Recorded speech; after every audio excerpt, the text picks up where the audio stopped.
Muito bom dia a todos. Passamos agora a estudar sobre a dilatação térmica. Bom, a dilatação térmica nada mais é do que o aumento do volume, o aumento do espaço que um objeto ocupa, tá? Devido ao aumento de temperatura. Por que isso acontece? O conceito de temperatura está associado à agitação molecular. Quanto maior é a agitação molecular, maior é o espaço que essas partículas passam a ocupar.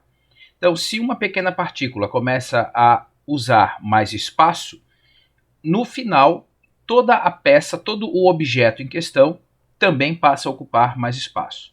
Então, quer dizer que o objeto aumenta o seu volume à medida com que a temperatura aumenta, porque cada partícula precisa se agitar mais e por isso ela acaba ocupando um pouco mais de espaço. Convém ressaltar que o oposto também é verdade, né? Então, se diminui a temperatura, eu tenho uma diminuição do volume do objeto, certo? Bom, aí depois, lá na frente, a gente vai estudar essa exceção aqui, dar uma certa atenção a ela, né? Que é a dilatação anômala da água, ok? Bom, onde é que a gente vê o efeito da dilatação? Por exemplo, na ponte, você encontra de distâncias em distâncias espaços, de modo que essa peça dilata, mas uma não encontra a outra, ok? Por exemplo, aqui o trilho do trem, eu tenho aqui esse pequeno espaço, né, que é destinado à dilatação térmica, e se por acaso você acaba não deixando, não observando isso, olha só o que pode acontecer, por exemplo. Então aqui, esse trilho aqui, ó, olha quanta volta que ele fez. Esse outro aqui, olha esse aqui como é que já ficou. Esse aqui acabou entortando por conta da dilatação e o trem aqui acabou descarrilando, né? Então, são detalhes que precisam ser levados em consideração. Por exemplo, numa construção civil, por exemplo, quando você precisa colocar dois fios entre os postes, se você no verão deixar esses dois fios muito esticados, no inverno ele vai querer contrair, pode ser que ele arrebente. Então, é preciso sim levar em consideração a dilatação térmica dos corpos, ok? Agora um detalhe importante aqui, tá? Toda dilatação ela é tridimensional. Entretanto, dependendo da situação, eu vou levar em consideração apenas uma dimensão, por exemplo, nos fios que eu acabei de citar do poste, tá? Não importa o quanto que o fio vai ficar mais grosso ou mais fino, isso não tem problema. Mas agora o comprimento dele, se ele contrair muito, pode ser que ele arrebente. A ponte que nós estávamos avaliando agora há pouco, o problema da ponte, deixa eu até voltar aqui então para você dar uma olhada, não importa o quanto que a ponte vai dilatar assim, nesse sentido. Porque aqui nessa extremidade e aqui na outra extremidade, não tem nenhuma limitação com que ela se chocar. Agora, o comprimento dela, se eu não observar aqui direitinho, pode ser que eu tenha problema, pode ser que essa parte da ponte se choque com essa, e aí ela vai trincar, vai quebrar, o que quer que seja. Da mesma forma que o trilho, né? Não importa o quanto que o trilho vai dilatar assim, não vai me dar problema. Não importa o quanto que o trilho vai dilatar assim, não vai me dar problema. Agora, se ele dilatou demais no comprimento e que não teve espaço suficiente para isso, aí eu vou ter problemas sim. Da mesma forma, alguns objetos eu só vou analisar duas dimensões, por exemplo, um anel, um tampo de mesa, e outros aí eu preciso levar em consideração as três dimensões sem a menor dúvida. Por exemplo, um tampo de mesa, tá? Perdão, um líquido. Dilatação linear. A dilatação linear é quando a gente leva em consideração apenas uma dimensão. Uma das formas de você avaliar se está trabalhando com uma dimensão, duas ou três, é através da unidade de medida. Então, se eu vou avaliar, por exemplo, o comprimento, eu vou trabalhar com milímetros, com centímetros, com metros, ok? Então, a ideia é o que é? Eu tenho um comprimento inicial, tá? Esse é o meu comprimento inicial. A partir do momento em que a temperatura aumentou, ele passou a ocupar um comprimento maior, certo? Então essa aqui seria o novo comprimento da barra. Então quer dizer que eu tenho aqui um ΔL, tá? Então esse ΔL está me representando o quanto de comprimento a barra aumentou, tá? Então vamos lá. O ΔL eu posso calcular como sendo o comprimento final menos o comprimento inicial, essa diferença aqui, né, dessas duas distâncias. Se eu quero calcular o ΔL, eu vou calcular como o comprimento inicial vezes o coeficiente de dilatação linear do material. Quem que é o coeficiente de dilatação linear do material? Cada material, dependendo da sua estrutura do qual é constituído, ele vai dilatar mais ou menos. Então, na grande maioria das vezes, você já tem lá acesso a uma tabela, e essa tabela vai te trazer qual é o coeficiente de dilatação linear dessa substância. Então aqui nós temos alguns valores, né? A unidade de medida aqui, quando eu coloco grau Celsius na menos 1, na realidade é 1 sobre grau Celsius, né?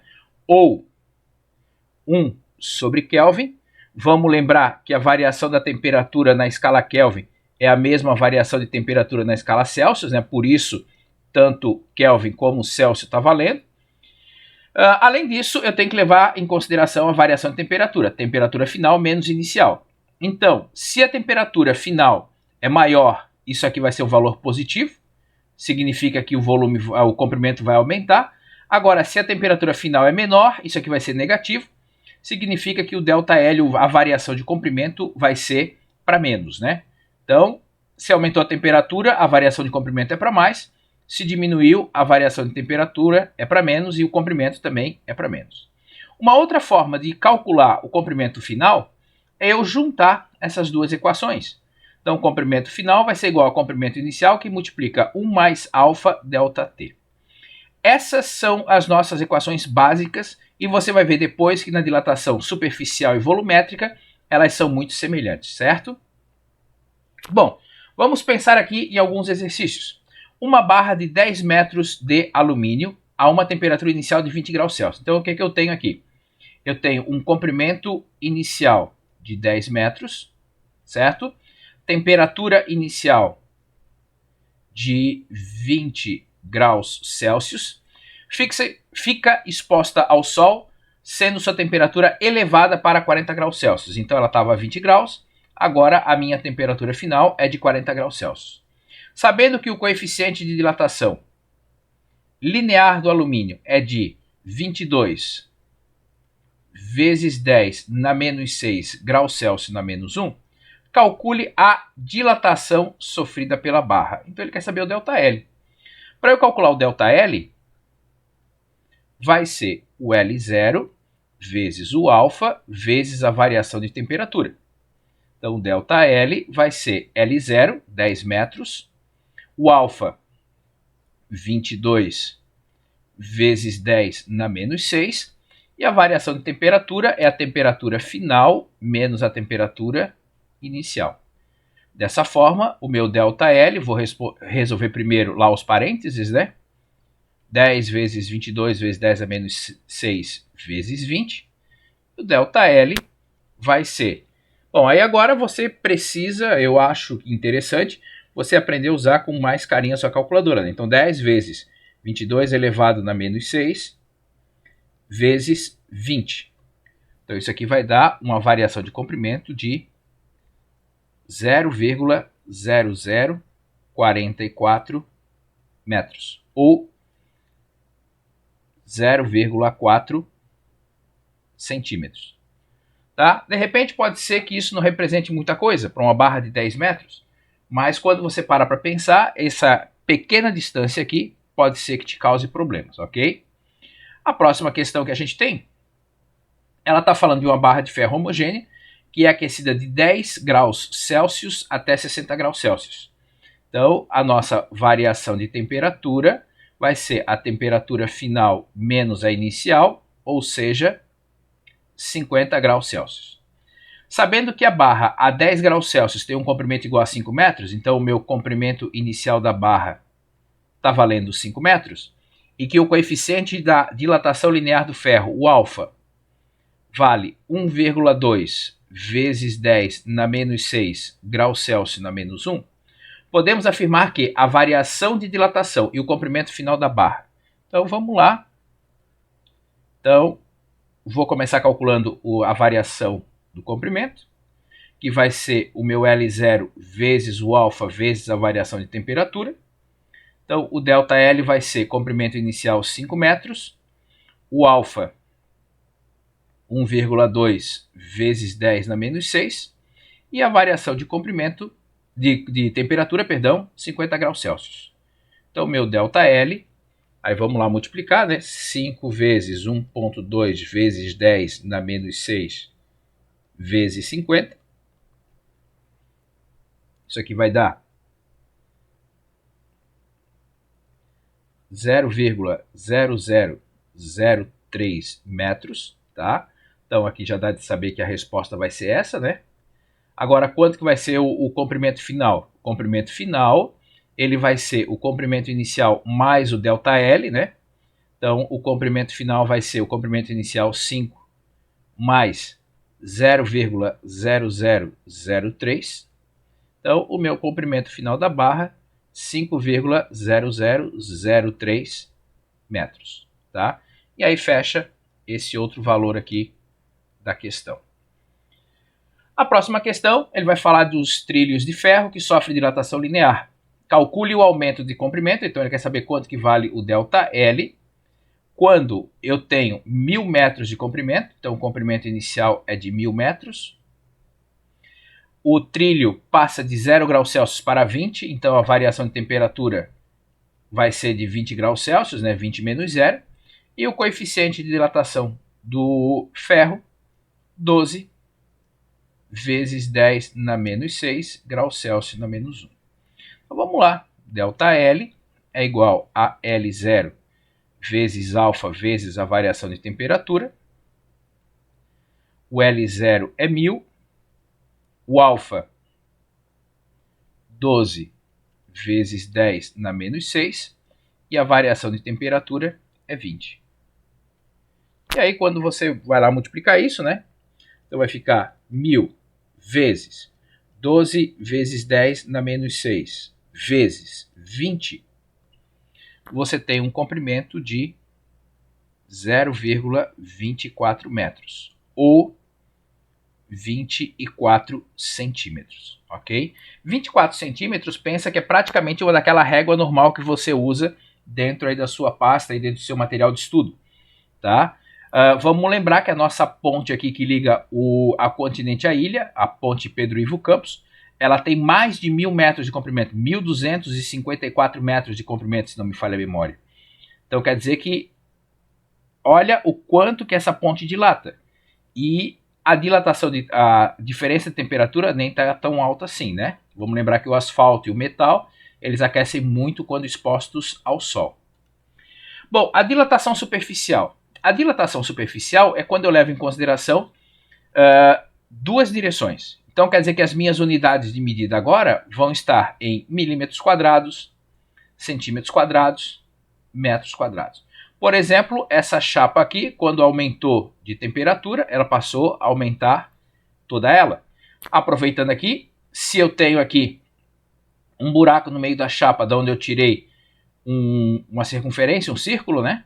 Então quer dizer que se isso aqui aumenta, esse diâmetro aqui também vai aumentar. Porque o espaço que foi tirado aqui também teria que aumentar, certo? Então às vezes dá a impressão de que isso aqui vai ficar mais estreito, mas não, na realidade ele dilata exatamente como a peça toda.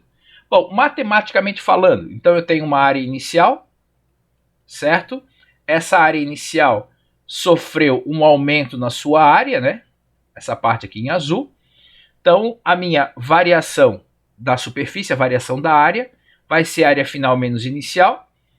Tá? Se eu quero calcular a variação da área, vai ser a área inicial vezes o coeficiente de dilatação superficial. Então aqui eu tenho que tomar cuidado. Se é linear, é o meu alfa. Se é superficial, é o meu beta.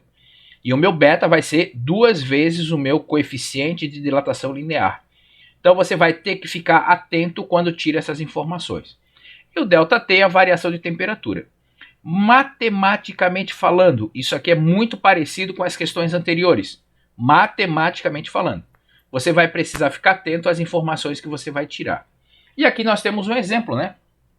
Uma placa quadrada de alumínio tem uma área de 2 metros quadrados. Então, minha área inicial é de 2 metros quadrados a 50 graus Celsius. Então, a temperatura inicial, 50 graus Celsius.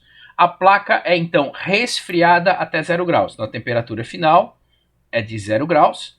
Então, nesse caso aqui, a variação de temperatura, que é a temperatura final menos a temperatura inicial, ela vai ser de menos 50 graus Celsius. E a sua área varia de 0,0044 metros quadrados. Então, a variação da área é de 0,0044 metros quadrados. Só que, como é um resfriamento, essa variação da área vai ser negativa.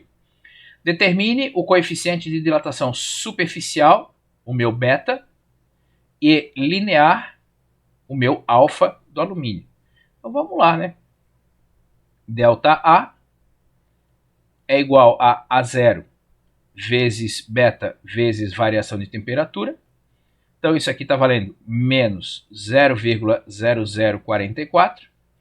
A área inicial, 2 metros quadrados, vezes o beta vezes a variação de temperatura, menos 50. Posso fazer essa multiplicação, né? Deixa eu já jogar isso aqui um pouquinho para cima, para poder facilitar aqui o nosso desenrolar da questão. 0,0044 vezes igual a menos 100, 2 vezes menos 50, né? Esse 100 vem para cá dividindo. Então, o beta ele vai ser menos 0,0044 sobre menos 100, que vai dar 0,000044, ou, organizando isso aqui na notação científica, né? O meu beta, ele vai ser 44 vezes 10 na menos 6 graus Celsius na menos 1. E para eu calcular o alfa, que vai ser o beta sobre 2, o meu alfa ele vai valer exatamente a metade, né? Então, 22 vezes 10 na menos 6 graus Celsius na menos 1, certo? E por fim, a dilatação volumétrica, né? E aí aqui no caso a gente usa milímetros cúbicos, centímetros cúbicos, metros cúbicos. Não esqueça que litros e ml também são unidades de volume. Então eu tenho um volume inicial, essa peça sofre dilatação nas 3 direções e sentidos. Vamos lembrar que todas as peças fazem isso, né? Só que a gente precisa ver quando que a gente vai usar as 3 dimensões ou não. E aí, matematicamente, né, as equações são iguais. Matematicamente, eu insisto. Então, a variação de volume vai ser o volume final menos inicial. A variação do volume vai ser o volume inicial vezes o gama, que é o coeficiente de dilatação volumétrica, ou seja, 3 vezes o alfa, vezes a variação de temperatura. Quando a gente pensa na questão, olha só o que acontece. Um recipiente possui volume interno de 1 litro.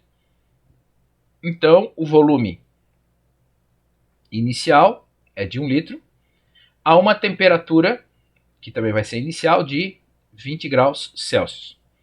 O recipiente, então, é aquecido até 100 graus Celsius. Então, a variação de temperatura, final menos inicial, 80 graus Celsius. Determine o volume interno do recipiente, ou seja, o volume final, sabendo que o coeficiente de dilatação linear do material, então o alfa, ele vale 15 vezes 10 na menos 6 graus Celsius na menos 1. Então vamos começar calculando ΔV. Então ΔV vai ser o V0 vezes o gama vezes a variação de temperatura. Então o meu ΔV vai ser o V0, 1 litro. Tá? O gama é 3 vezes o alfa, portanto 3 vezes 15 vezes 10 na menos 6, vezes a variação de temperatura, que é 80. Então, o meu ΔV, fazendo a multiplicação, né? Então, vamos lá para a minha calculadora. Tá? 3 vezes 15 vezes 10 na menos 6, vezes 80. Então isso aqui vai dar 0,0036 litros. E dessa forma, né, o meu volume final vai ser o volume inicial mais o ΔV. Então o volume inicial é de 1 litro, o ΔV 0,0036, vai dar 1,0036 litros, ok? Acabamos de falar do aquecimento de um recipiente. Então o que acontece? Esse recipiente aqui, depois de aquecido, ele está tendo uma capacidade maior. Entretanto, se eu coloco o líquido até a sua borda aqui, a sua capacidade máxima, esse líquido também vai dilatar. Só que normalmente o coeficiente volumétrico do líquido é maior que o coeficiente de dilatação volumétrica do recipiente. Então o que vai acontecer? Uma parte desse líquido acaba caindo para fora. Então, quando eu vou falar de líquido, eu tenho que tomar cuidado por causa da dilatação aparente. Essa que está extravasando aqui. Então, a dilatação aparente é igual à dilatação do líquido menos a dilatação do recipiente.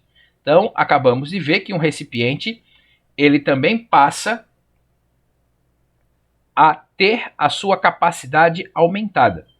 Então, se eu tenho um recipiente com capacidade aumentada, tá, eu tenho que levar em consideração isso. Então, aquilo que eu vejo caindo para fora de um recipiente, quando ele está completamente cheio, né? Na realidade, é só uma parte do que dilatou o líquido, porque o recipiente também dilatou, ok? Então, por exemplo, um recipiente está completamente cheio com 125 centímetros cúbicos de mercúrio. Então, o meu volume inicial, tanto do recipiente quanto do mercúrio, é de 125 centímetros cúbicos, e a temperatura inicial de ambos é de 20 graus Celsius. O coeficiente de dilatação médio do mercúrio. Perceba que ele não falou o coeficiente de dilatação volumétrico. Sempre que eu falo de líquidos, eu simplesmente vou falar de coeficiente de dilatação. Por quê? Não faz sentido eu falar de coeficiente de dilatação linear do mercúrio. Por ser líquido, ele acaba ocupando o seu espaço, e esse espaço não é definido por ele. Eu não consigo fazer com que o mercúrio, por exemplo, dilate numa única dimensão. Isso é bem complicado, ok? E o coeficiente de dilatação linear do vidro? Então, o alfa do vidro vale 9 vezes 10 na menos 6 graus Celsius na menos 1. Determinar o volume que extravasa do mercúrio quando a temperatura chegar a 28 graus Celsius. Bom, então a minha sugestão para você é a seguinte: vamos lá, vamos calcular o ΔV do recipiente, que vai ser o volume inicial vezes o gama vezes a variação de temperatura. Então, o ΔV do recipiente vai ser volume inicial 125 vezes o gama. Ele me deu do vidro o alfa. Então vai ser 3 vezes 9 vezes 10 na menos 6, vezes a variação de temperatura. De 20 para 28, ela aumentou 8. Então, o ΔV do recipiente vai ser 125 vezes 3 vezes 9 elevado na menos 6 vezes 8. Então, isso aqui vai dar 0,027 centímetros cúbicos. Vou calcular agora do mercúrio. Então, o ΔV do mercúrio vai ser o volume inicial vezes o gama vezes a variação de temperatura. Então, o ΔV do mercúrio vai valer 125 vezes 180 vezes 10 na menos 6. Ele já me deu direto o coeficiente de dilatação do mercúrio, vezes a variação de temperatura, que é 8. Ok? Então, vamos lá para a minha calculadora, né? O ΔV do mercúrio vai valer 125 vezes 180 vezes 10 na menos 6 vezes 8. Isso aqui vai dar 0,18 centímetros cúbicos. E dessa forma, o ΔV aparente, aquilo que eu vou ver extravasar, vai ser aquilo que o mercúrio dilatou menos aquilo que o recipiente dilatou. Então, 0,18 menos 0,027, ou seja, 0,153 centímetros cúbicos é aquilo que vai extravasar do recipiente para fora. Pois bem, lembra que eu falei da dilatação anômala da água? Então, a dilatação anômala da água, ela acaba acontecendo pelo seguinte. Aqui eu tenho uma molécula de água, H2O. Se eu paro para pensar de como ficam as cargas dessa molécula, o oxigênio ele fica com uma densidade de carga negativa, o hidrogênio fica com a densidade de carga positiva. Então, o que acontece? Positivo daqui com negativo daqui acaba se atraindo. Negativo daqui com positivo daqui acaba se atraindo. Então, essa atração aqui, que é conhecida como as pontes de hidrogênio, fazem com que as moléculas de água fiquem mais próximas umas das outras. Agora, o que acontece? Quando chega a 4 graus Celsius, essas pontes de hidrogênio começam a se quebrar. O que a gente observa? A gente observa o seguinte. Então, vamos supor que aqui eu estou com a água a 20 graus Celsius. Tá? Estou diminuindo de temperatura, 20 graus, 15, 10, 4 graus. Então, perceba que nesse trajeto aqui, à medida com que a temperatura diminui, o volume também diminui. Só que a 4 graus, quando as pontes de hidrogênio começam a se quebrar, a água aumenta de volume, ao passo que esperaríamos que ela fosse diminuir de volume. Ok? Então, de 4 graus a 0 graus, o que a gente percebe é a água que deveria continuar diminuindo de volume, ela aumenta de volume. Isso aqui, por exemplo, é o que vai fazer quando você esquece uma garrafa de vidro com algum líquido dentro, quebrar aquele vidro. Porque o vidro contrai, mas a água quer dilatar. Então, essa é, por exemplo, uma das implicações disso. Perceba que o gelo ainda ocupa um volume maior. Só que densidade, como nós já vimos, é massa sobre volume. Quanto maior o volume, menor a densidade. Então é por isso que, por exemplo, a gente observa que os lagos começam a congelar da superfície para baixo. E isso faz com que a vida marinha lá do fundo do oceano seja preservada. Ok? Uma outra aplicação disso é a lâmina bimetálica. Então, se eu coloco dois materiais distintos, soldados, colados, lado a lado um do outro, como eles possuem dilatações térmicas diferentes, coeficientes de dilatações térmicas diferentes, eles vão dilatar de maneira distinta um do outro. Então, por exemplo, nesse caso aqui, o latão dilata mais do que o ímbar, e nesse caso, quem dilata mais acaba entortando a outra placa para o outro lado. Certo? Então, isso daqui hoje é usado, por exemplo, ainda em alguns disjuntores para poder desarmar, em alguns sensores de temperatura, dependendo da situação. Ok? Pessoal, dessa forma terminamos então os nossos estudos sobre a dilatação térmica. Faça os exercícios, continue estudando. Um grande abraço a todos. Tchau, tchau.